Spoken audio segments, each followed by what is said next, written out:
여러분 안녕하십니까? MBC 뉴스데스크 대전, 세종, 충남 소식입니다. 수도권을 중심으로 코로나19 초비상 속에 지역의 사회적 거리 두기도 모레부터 2단계로 강화됩니다. 대전시는 모레 0시부터 3주간 사회적 거리 두기를 2단계로 격상한다고 발표했습니다.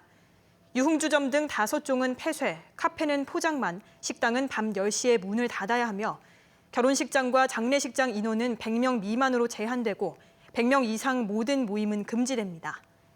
20대 순경 확진으로 서부지구대가 폐쇄된 서산은 내일 0시부로 거리 두기 2단계 돌입하며 오는 16일까지 열흘간 18만 시민 멈춤 기간도 운영합니다. 한편 논산 육군훈련소 입영 장병 2명이 느는 등 환자 수는 대전 550명, 세종 120명, 충남 989명으로 기록됐습니다. 최근 전동 휠이나 킥보드를 이용하는 사람이 늘면서 이에 따른 안전사고도 잇따르고 있는데요. 세종시는 스마트 기술을 접목해 안전성을 높인 공유 전동 킥보드 서비스에 나섰습니다. 이승석 기자입니다. 전동 휠을 타다가 넘어져 의식을 잃은 남성이 구급차에서 응급처치를 받습니다. 지난해 전국에서 발생한 킥보드 사고는 890건으로 3년 전보다 18배 급증했습니다. 세종시가 도입한 공유 전동 킥보드입니다. 킥보드의 법정 제한 속도는 시속 25km지만 세종시의 공유 전동 킥보드는 시속 20km를 넘을 수 없습니다. 킥보드를 타고 어린이 보호구역에 진입하자 어린이 보호구역입니다. 경고음이 울리고 최고 속도도 시속 10km로 낮아집니다. GPS가 장착돼 위험 구간을 인식하고 대여한 킥보드를 아무데나 방치하는 것도 막습니다. GPS 기술을 통해서 어린이 보호구역에서는 속도가 제한되게 설정되어 있고요. 지정된 장소에서만 반납이 가능하도록 설정되어 있습니다.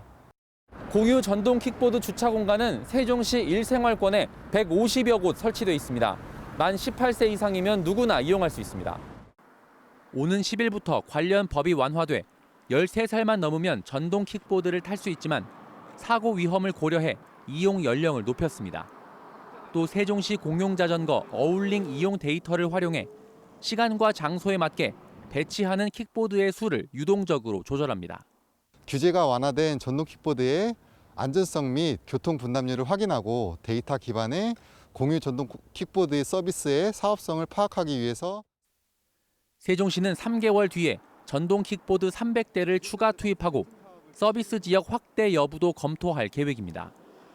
MBC 뉴스 이승섭입니다. 본격적인 겨울에 접어든 가운데 우리 주변에는 아직도 연탄으로 겨울을 나야 하는 어려운 이웃들이 있습니다. 올해는 코로나19로 경제가 위축돼 연탄 기부가 예년보다 크게 줄었는데요. 배달 봉사에 나서는 손길마저 뚝 끊겼다고 합니다. 윤웅성 기자가 보도합니다. 대전 중심가에서 한참 떨어진 한 변두리의 주택. 집 창고에 연탄이 하나하나 쌓여갑니다. 모두 300장. 노부부와 손주가 올겨울을 날 버팀목입니다. 대전 연탄은행이 곳곳에서 정성을 모아 전달한 연탄이지만 겨울 나기에는 턱없이 부족한 양입니다. 우리 한 2,500장 필요해요. 여름 때요. 아기 때문에.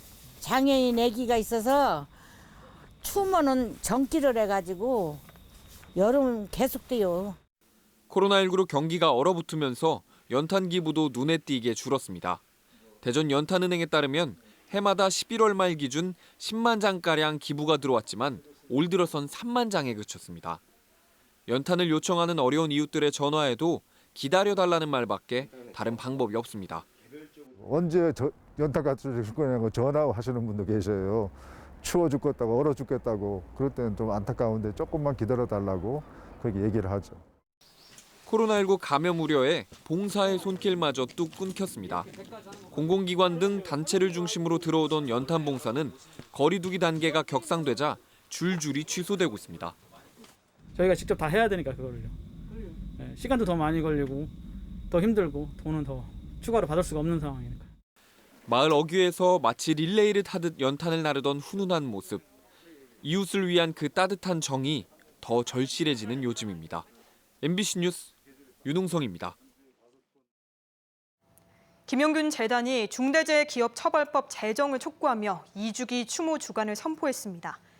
김용균 재단은 국회 앞 기자회견에서 김용균 노동자의 사망이 벌써 2년이지만 여전히 사망사고가 발생한 기업주는 벌금 450만 원만 내는 현실이라며 징역 또는 수억 원의 벌금에 처할 수 있는 중대재해기업처벌법 제정을 촉구했습니다.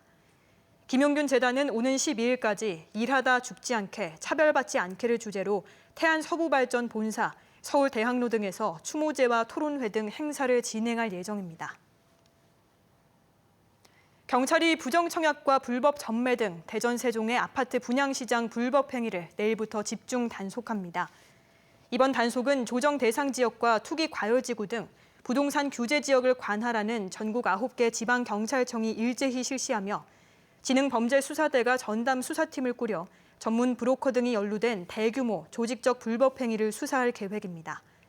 특히 청약 통장을 사고 팔거나 가짜 서류 등으로 부정 청약하는 행위, 그리고 분양권 불법 전매 등이 단속 대상으로 경찰은 범죄 수익은 국세청 등과 함께 자금 추적과 환수에도 나선다고 밝혔습니다. 프로야구 한화이글스가 메이저리그에서 한 시즌 25개 홈런을 터뜨린 외국인 타자 라이온 힐리를 영입했습니다. 28살 195cm의 오른손 타자인 힐리는 메이저리그에서 통산 2할 6푼 1리타율에 69홈런을 쳐 정확성과 장타력을 겸비한 것으로 평가되며 수비 포지션은 1루가 될 것으로 보입니다.